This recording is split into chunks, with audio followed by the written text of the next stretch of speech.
Mister Rao, ಯಾರ ಮರ್ಯಾದೆಗೋಸ್ಕರನೋ ನಾನು ಇಲ್ಲಿ ಬಂದಿಲ್ಲ. ಕೊಟ್ಟ ಮಾತು ಮೇಲೆ ನೀವು ಯಾಕೆ ನಿಲ್ಲಿಲ್ಲ ಅಂತ ಕೇಳಕ್ ಬಂದಿದ್ದೀನಿ.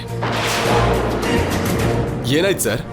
ಇಷ್ಟು ವರ್ಷ ನಮ್ಮ ಜೊತೆಯಲ್ಲಿ ಮೆಟೀರಿಯಲ್ ಸಪ್ಲೈ ಮಾಡ್ತಿದ್ದ ಸ್ಟೀಲ್ ಕಂಪ್ನಿನ ಬಿಟ್ಟು ನಿಮ್ಮ ಜೊತೆ ಅಗ್ರಿಮೆಂಟ್ ಯಾಕೆ ಮಾಡಿದೆ ನಾನು? ಅವ್ರು ಕೊಟ್ಟಿರೋ ಸ್ಟೀಲು ಕ್ವಾಲಿಟಿ ಇಲ್ಲ ಅಂತ. ನೀವು ಅದಕ್ಕಿಂತ ಕ್ವಾಲಿಟಿ ಮೆಟೀರಿಯಲ್ ಕೊಡ್ತೀರಾ, ಕೊಡಬೇಕು ಅಂತ. ಮತ್ತ್ಯಾಕೆ ಅಷ್ಟು ಲೋ ಕ್ವಾಲಿಟಿ ಮೆಟೀರಿಯಲ್ ಕಳಿಸಿದ್ದೀರಾ? ಸರ್, ನೀವು ಕೂತ್ಕೊಳ್ಳಿ ಪ್ಲೀಸ್, ಮಾತಾಡೋಣ. ಕೇಳಿದ್ದಕ್ಕೆ ಆನ್ಸರ್ ಹೇಳು ರಾವ್.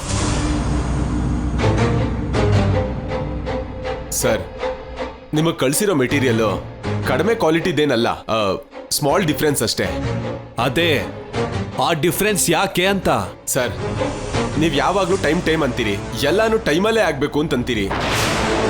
ಇನ್ ಟೈಮಲ್ಲಿ ಮೆಟೀರಿಯಲ್ಸ್ನ ಸಪ್ಲೈ ಮಾಡಬೇಕು ಅಂದ್ರೆ ನೋಡಿಲ್ದೇ ಇರೋ ಥರ ಇರಬೇಕು ಸರ್. ಏನ ನೋಡಿಲ್ದಿರೋ ಥರ ಇರಬೇಕಾ? ಇವತ್ತು ನೋಡ್ದಿರೋ ಥರ ಹೋದ್ರೆ ನಾಳೆ ಆ ಬಿಲ್ಡಿಂಗ್ಗೆ ಹೋಗುತ್ತೆ. ಅವಾಗ ಯಾರು ರೆಸ್ಪಾನ್ಸಿಬಿಲಿಟಿ? ನೀನಾ, ನಾನಾ? ಸರ್, ಇದು ವ್ಯಾಪಾರ. ಪೇಪರಲ್ಲಿ ಅಗ್ರಿಮೆಂಟ್ ಇರೋ ಹಾಗೆ ಮನುಷ್ಯರಲ್ಲಿ ಕಮಿಟ್ಮೆಂಟ್ ಇರಬಾರ್ದು ಸರ್.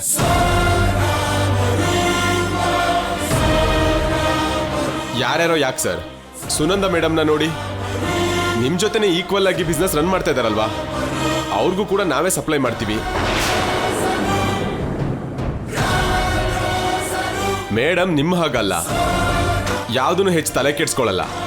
ಅವರು ಸ್ವಲ್ಪ ತಿಂತಾರೆ, ನಾವು ಸ್ವಲ್ಪ ತಿನ್ನೋದಕ್ಕೆ ಬಿಡ್ತಾರೆ. ನೀವೇನ್ ಸರ್ ಪ್ರತಿಯೊಂದನ್ನು ಲೆಕ್ಕ ಮಾಡ್ತೀರಾ? Shut up!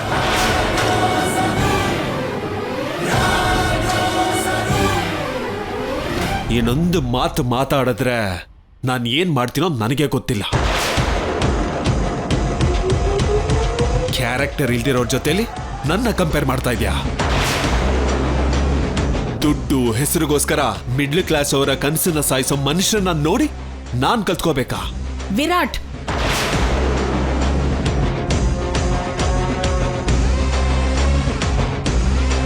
ಮ್ಯಾನರ್ಸ್ ಅನ್ನೋದು ಮರಳಲ್ಲಾಗ್ಲಿ ಜೆಲ್ಲಿಯಲ್ಲಾಗ್ಲಿ ಇಟ್ಟಿಗೆ ಕಲ್ಲಲ್ಲೂ ಕೂಡ ಇರೋದಿಲ್ಲ.